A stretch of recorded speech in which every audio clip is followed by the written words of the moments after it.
Salut tout le monde, comment ça va? J'espère que vous allez bien, que tout se passe bien pour vous.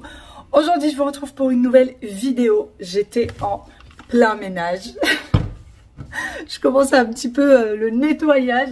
Et puis je me suis arrêtée pour papoter un petit peu avec vous. D'ailleurs je voulais vous remercier par rapport aux dernières vidéos, que ce soit pour le salon tour ou que ce soit pour la vidéo de recettes. J'ai eu énormément de bons retours, donc merci beaucoup. Je vais vraiment essayer maintenant de vous faire des recettes entrée, plat, dessert. Je suis désolée s'il y en a qui ont trouvé ça beaucoup trop cher, 25 € pour les 3 recettes pour une famille de 4. Vraiment j'essaye de faire au mieux. Il y en a qui m'ont dit du coup que c'était beaucoup trop pour eux. Je peux comprendre. Je vais essayer de faire au mieux, vraiment. Après, vous n'êtes pas obligé de prendre les 3 recettes. Vous pouvez prendre celle de votre choix, celle que vous préférez. Moi, je vous avoue que chez nous, on fait pas toujours une entrée. De temps en temps, j'essaie de faire plaisir comme ça aux enfants et de faire entrée, plat, dessert. Mais en règle générale, je fais surtout le plat et parfois le dessert, c'est juste un yaourt et il n'y a pas d'entrée. Donc, c'est pas toujours le cas. Voilà. Sinon, puisque j'étais en plein ménage, j'étais en train de penser à quelque chose par rapport au Tineco, parce qu'il est en promo en ce moment. Et du coup, la marque m'a tenu au courant comme quoi il y avait des promotions. Et j'ai le droit également que vous puissiez rajouter avec mon code promo 2%. Alors, c'est pas énorme. Oui, mais vu qu'il est déjà en promo, je me dis que 2% en plus, c'est déjà ça de prix. Je vous montre tout de suite de quoi est-ce que je parle et je sais que ça peut intéresser beaucoup de personnes. Moi, c'est vraiment un essentiel chez moi et on est dans la famille 3 à l'avoir. Ma mère, ma tante et moi-même. On a exactement le même et franchement, il est topissime. Vraiment, il est topissime. Moi, je ne peux pas m'en passer du Tineco. Même si vous avez un enfant, par exemple, vous avez votre enfant qui va vomir par terre. Si vous avez des enfants en bas âge, vous allez nettoyer facilement. Vous avez de l'eau qui se renverse. Et vous prenez pas de torchon, vous prenez pas de serpillière, vous prenez votre Tineco puisqu'il aspire en fait l'eau. Tout ce qui est liquide, il va l'aspirer. Si vous avez du coca, si vous avez du jus, si vous avez, ça aspire tout ce qui est liquide. Donc vraiment, moi en tout cas, ça me sert énormément. Et tous les soirs, quand je termine de cuisiner ou la journée, je le passe dans la cuisine parce qu'on sait qu'il y a plein de petites choses qui tombent. Et plutôt que d'intégrer la serpillière dans le robot qui tourne, qui fait aspirateur et serpillière à la fois aussi, c'est beaucoup plus facile le Tineco. C'est rapide, vous le prenez, vous le passez, c'est comme un balai en fait. Hein. C'est ça, c'est un balai, aspirateur et serpillière. J'arrête de papoter et je vous montre. Voici l'un de mes chouchous à la maison. J'en ai plusieurs et vraiment celui-ci en fait partie. On ne le présente plus, hein, le Tineco bien évidemment. Il est vraiment hyper performant, vraiment très performant. Il fait aspirateur et serpillière à la fois. Donc d'ailleurs quand vous le recevez, vous avez un filtre de rechange en plus. Donc là vous avez la brosse qui va venir aspirer et passer la serpillière à la fois. Donc vous voyez, vous pouvez tout faire avec une seule main, ça se fait très facilement. Là c'est le bac d'eau sale qu'il faut laver à chaque fois. Donc c'est là où se met l'eau sale une fois. Et donc c'est là où il y a le fameux filtre. Donc il y en a un et puis vous en avez un de rechange. Hop, il va falloir que je réussisse avec une main. Voilà, c'est fait. Là vous avez le bac pour l'eau propre. Voilà, celui-ci il est toujours rempli chez moi. L'eau propre, tout le temps rempli parce que dès qu'il y a besoin, je le sors en 2 temps, 3 mouvements, c'est fait. Et alors je l'utilise surtout pour la cuisine. À chaque fois que je finis de cuisiner, je le passe derrière moi. Vraiment tout le temps. Et je l'utilise aussi beaucoup pour le haut de la maison parce que pour le moment, je n'ai pas de robot là-haut. Donc je l'utilise vraiment beaucoup pour là-haut et je l'utilise en tant qu'aspirateur et serpillière à la fois. De l'autre côté, vous avez cette petite brosse. Moi, je vous avoue que je ne l'utilise pas beaucoup. C'est pour nettoyer du coup. Et vous avez une brosse en plus. Donc moi, ce que je fais, c'est qu'une fois que celle-ci, je la lave, une fois que c'est terminé, je mets lavage automatique, je la lave et je la mets là sécher et je mets du coup l'autre. Donc celle-ci, vous voyez, elle a déjà été utilisée plein de fois. Et je la mets à sécher comme ça sent pas l'humidité. Voilà. Pour le faire fonctionner, c'est hyper simple. Il suffit juste d'appuyer sur ce bouton-là pour faire fonctionner du coup l'appareil. Là, c'est pour rajouter de l'intensité si vous pensez que votre sol a besoin d'être nettoyé un peu plus. Et là, c'est le bouton pour le lavage automatique. Au sol, je mets le reste du jus du goûter des enfants pour vous montrer un petit peu l'efficacité. Et je mets également quelques lentilles. Je vous laisse voir vous-même l'efficacité. D'ailleurs, en ce moment, il est en promotion et en plus de ça, vous avez un code qui vous donne droit à 2%. Oui, 2%, c'est pas énorme, mais c'est déjà ça de prix en plus de la promotion déjà en cours. Bon, maintenant, on va voir du coup ce qu'il a dans le ventre. Regardez. Hop, essayez de le retirer avec une seule main. Voilà. Vous voyez, j'avais mis des lentilles et toutes les lentilles se sont mises à ce niveau-là. Et là, vous avez que le liquide et là, vous avez le solide. Vous voyez, hop. Vous voyez, vous venez juste l'enlever comme ça. Et vous le retirez. Mais bien évidemment qu'avec une seule main, j'en ai mis partout. Voilà. Et pour ce qui est de l'eau propre, eh bien moi, à chaque fois que j'ai terminé, je vérifie s'il y a assez d'eau propre ou si il faut en fait re-remplir. Et moi j'aime bien, vraiment je vous conseille de le faire, toujours laisser de l'eau propre dedans en cas d'urgence. Je sais pas moi, votre enfant est vomi par terre et que vous avez besoin de nettoyer, pas besoin de prendre le temps de remplir ou quoi que ce soit, vous venez vous nettoyer directement, c'est déjà mis. L'eau sale par contre, faut toujours vider, toujours nettoyer, mais l'eau propre, faut toujours en avoir dans votre robot. Donc je fais vraiment tout avec une seule main pour vous montrer à quel point c'est easy, à quel point c'est vraiment rapide et facile à utiliser en fait. Et donc après, pour le renettoyer la brosse, il suffira juste que j'appuie là. C'est le bouton pour le lavage automatique. Je vais vous montrer, donc en fait, quand vous appuyez dessus, voilà, vous avez le petit compte à rebours du coup qui se met en place et ensuite la brosse va être nettoyée. Regardez le bruit que ça fait.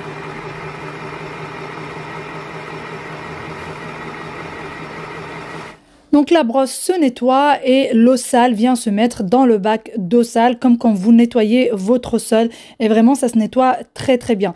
D'ailleurs j'étais tellement convaincue de ce robot, j'en suis tellement fan que une fois que je l'ai reçu en collaboration, j'ai pris exactement le même pour ma maman chérie puisque vraiment ça lui facilite la vie. Elle l'utilise aussi très très régulièrement et elle en est extrêmement contente. J'ai essayé de vous donner un maximum d'infos du coup sur le Tineco. Et il y a plusieurs Tineco en fait qui sont en promo en ce moment. Il y a même les aspirateurs balais lambda, etc. Donc n'hésitez pas à aller voir, vous avez tous les infos en barre d'infos. Là je vais aller défier le froid. Je vais défier le froid, il va falloir que j'aille mettre le compost. Oh, les sandales sont mouillées en plus. Il faut que j'aille mettre le compost dans le compost. Et en attendant en fait ce que je fais c'est que je le mets au rebord de la fenêtre de la cuisine et ça traîne là pendant un petit moment. Avant que je le fasse. Hop. Il y en a pas mal. Ouh là là. J'ai pas mal de trucs à mettre dedans. Ça va, il fait froid, mais c'est pas non plus. Il gèle pas non plus. Un petit peu quand même. Un petit peu quand même. Déjà, il pleut pas, hein, on va pas se plaindre. Attends. Je fais comme je peux. D'ailleurs, pour le compost, pour ceux qui me demandent, c'est ce gros bac. Voilà, c'est là-dedans qu'on met le compost. Il n'est pas énorme, mais vu qu'en fait, ça se. Comment dire? Tout ce que vous mettez dedans, ça devient de la terre, ça se réduit. Donc en fait, ça suffit largement. Et puis nous, on l'utilise, on essaye d'utiliser la terre en dessous de temps en temps pour les plantes, etc. Donc ça suffit largement. Voilà. Il faudrait que je rajoute des cartons pour éviter les moucherons qui sont en train de m'embêter. Je voulais aller voir. La plupart des arbres, ça y est, ont commencé à perdre leurs feuilles. Vous voyez, c'est un arbre japonais là, il a perdu ses feuilles. Le noisetier aussi, il a perdu ses feuilles. Le pommier là-bas, il résiste un petit peu. Et il résiste un peu. Il n'y a que le céleri qui est encore en vie. Il n'y a que le céleri, les tomates, ils sont morts depuis un moment. Et il y a quand même quelques poivrons encore hein, qui résistent. Hein. Regardez.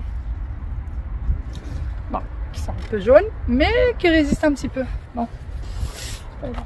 Le poirier aussi, il a perdu ses petites feuilles. Bon, j'ai essayé de faire au plus vite parce que vraiment... Plus on reste et plus on sent le froid. Bon, allez, hop, un moustiquaire. On ferme tout ça. Allez. J'avais tout surélevé parce qu'il y a l'aspirateur robot qui est en train de passer. Il faut aussi que je range tout ce qui a servi pour le petit déjeuner des enfants. Et ça, c'est la bougie Mae, Hawaii Mae que j'avais reçue en collaboration il y a longtemps de ça. Mais j'adore leurs bougies. Elles sont magnifiques. Sinon, il faut que je sorte... Oups. Il faut que je sorte de la viande. Mon congélateur est dans un état, il faut qu'il soit rangé. En fait, ces derniers temps, c'est pas moi qui fais les courses, c'est mon mari qui fait les courses. Et quand il fait les courses, il vient, il pose les trucs comme ça. rien n'est rangé, c'est la cata. Mais bon, c'est pas grave. Là, aujourd'hui, on va sortir de la viande hachée. Puisque aujourd'hui, ça va être mission lasagne. Je vous avais déjà montré comment les faire, les lasagnes. C'est hyper facile, hein. C'est très très facile à faire. Ça a l'air laborieux, mais pas du tout.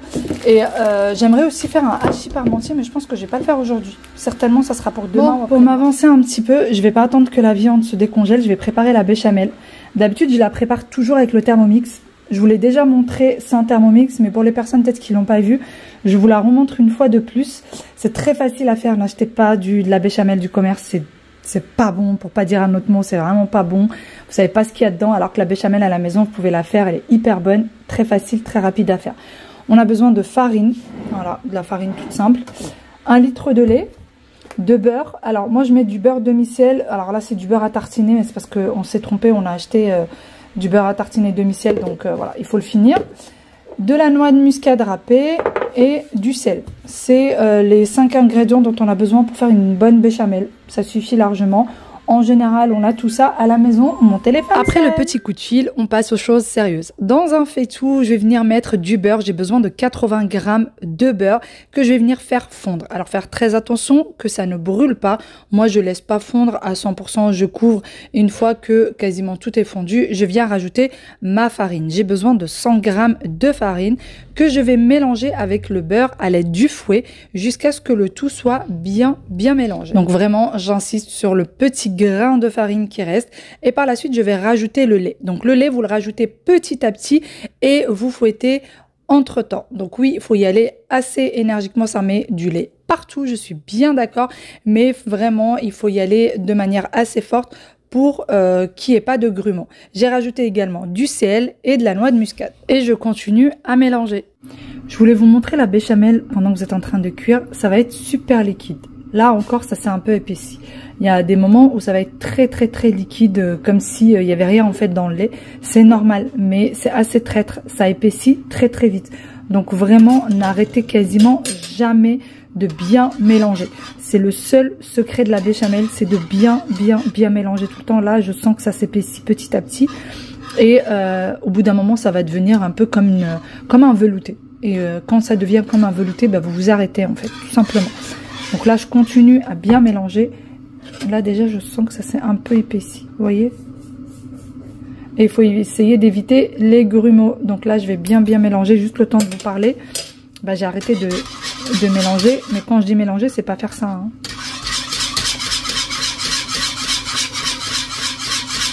Après quelques catastrophes, ça y est, la béchamel est prête. Je dis catastrophe puisque ça, c'est tombé, ça en a mis partout. J'ai dû tout nettoyer. Mais là, c'est bon, la béchamel, elle est propre. Je vais vous montrer du coup. Elle est propre. Elle est terminée. Je vais vous montrer du coup maintenant à quoi ça ressemble, vous voyez. Vraiment la texture d'un velouté. Et voilà, ça y est. Notre béchamel en, allez, 20 minutes top chrono maximum. Elle est terminée. Je vais fermer et la laisser tranquillement. J'attends que la viande hachée finisse de décongeler, elle l'est toujours pas. Et ensuite, je m'en occupe.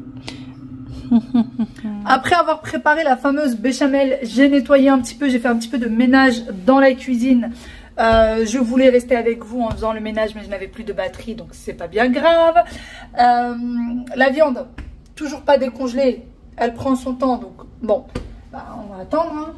Elle est encore bien dure, telle de la pierre. Et là, je vais venir préparer des gâteaux pour les enfants parce qu'il n'y en a plus. Et donc, je vais préparer des cookies aujourd'hui. Ça fait longtemps que j'ai pas fait ça.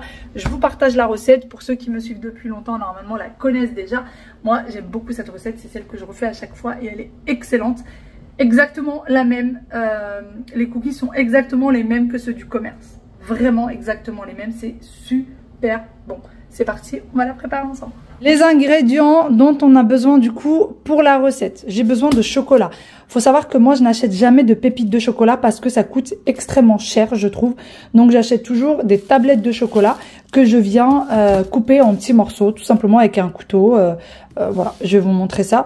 Mais je n'achète jamais de pépites de chocolat parce que vraiment, regardez le prix au kilo d'une tablette et regardez le prix au kilo de pépites de chocolat et vous allez voir tout de suite la différence. J'ai besoin de levure chimique, de beurre, une pincée de sel, un œuf, de l'arôme vanille, de la cassonade. Si vous en avez pas, vous pouvez dépanner avec du sucre blanc. Moi, je l'ai déjà fait avec du sucre blanc, ça passe aussi. J'ai également de la farine et de la maïzena. Voilà, c'est parti, on va réaliser cette petite recette. Je commence par mettre le sucre. Donc, j'ai besoin de 90 g de sucre. Ensuite, je rajoute un œuf et je viens mélanger les deux ingrédients. Une fois que le tout est bien mélangé et bien homogène, je vais rajouter la farine et on a besoin de 120 g de farine. Bien évidemment, pour une plus grande quantité, et c'est ce que j'ai l'habitude de faire, il faut tout simplement doubler les ingrédients. J'ai également besoin d'à peu près 10 g de maïzena. D'ailleurs, si vous doublez les ingrédients, par contre l'œuf, vous ne doublez pas, vous laissez un seul œuf, ça suffit largement. Une fois que j'ai bien mélangé le tout, je rajoute 90 g de beurre mou à température ambiante. Et ensuite, on va venir rajouter un petit peu d'arôme de vanille ou alors du sucre vanillé, de la levure chimique. J'ai mis la moitié du sachet et une pincée de sel. Bon, maintenant, je vais couper le chocolat. D'habitude, j'utilise la tablette entière, donc 200 g de chocolat. Mais là, j'ai divisé tous les ingrédients par deux. Donc, je vais faire que la moitié de la tablette. Mais en règle, c'est la première fois que je mets si peu d'ingrédients. Parce que vraiment, j'ai pas beaucoup de temps. Mais je voudrais quand même que mes enfants aient leur petit gâteau en rentrant de l'école. Et pour demain matin, d'ailleurs. Donc, voilà, je mets que la moitié. Mais en règle générale, je vous conseille quand même d'en faire un peu plus. Ça reste plus longtemps parce que les cookies, ça se mange très très vite. Voilà. Allez, on va ranger tout ça. Et donc, comme je vous disais, moi, c'est ce que je vais utiliser comme coupe. Vous venez juste les couper, normal. Et en plus de ça, quand vous utilisez vraiment du vrai chocolat que vous venez couper, et ben ça, comment dire, c'est coupé, c'est un peu irrégulier, etc. Donc, ça ressemble un peu plus à des gâteaux du commerce. Alors oui, ça demande un peu plus de travail de venir couper le chocolat, alors que si on l'avait acheté en pépites, ça nous aurait fait gagner du temps, mais ça serait moins économique. Allez, une fois que j'ai coupé du coup le chocolat, je prends mon mélange avec le beurre et je viens bien mélanger le tout. Moi, je le fais à la main, vous pouvez prendre votre pétrin. Par la suite, je vais prendre du coup le chocolat que je vais incorporer au reste du mélange. Je laisse quelques pépites de côté, vraiment juste quelques-unes. Et le reste, je le mélange bien. Une fois que le mélange est bien homogène, je viens tout disposer sur une plaque. Alors là, ce n'est pas une plaque qui va au four, c'est une plaque qui va au congélateur. Oui, oui, et au congélateur, moi j'ai un petit tiroir comme celui-ci. Si vous n'en avez pas, eh bien vous mettez comme moi du papier cuisson sur une assiette, et vous faites la même chose et ensuite au congélateur avant de le mettre au four. Une fois que c'est disposé, je viens mettre les pépites de chocolat qu'on avait mis de côté. Je viens les disposer sur nos cookies. Comme ça, c'est beaucoup plus gourmand et on voit un peu plus les cookies. D'ailleurs, le fait de mettre au congélateur avant de mettre au four, les cookies se tiennent bien et à la cuisson, ils sont beaucoup mieux, je trouve. Allez, je remets ma plaque. Pendant une petite demi-heure, ça suffit largement. Et pendant ce temps-là, je vais venir nettoyer la cuisine, arranger chaque chose à sa place. Et comme ça, c'est beaucoup mieux organisé. À chaque fois que je cuisine, je fais exactement de la même manière. À peine je retire ce que je suis en train de cuisiner, je nettoie directement derrière moi. Comme ça, c'est propre. Bon, ça m'arrive à ce que ce soit un peu la pagaille, mais c'est vrai que c'est rare. J'ai rangé la farine, le sucre, le beurre, etc., etc. Et ensuite, je lave la petite vaisselle. Puisque le lave-vaisselle étant déjà en train de tourner, je retire la petite vaisselle et à peine retirée, je vais venir vite fait la sécher et la ranger. Je vous retrouve bien après.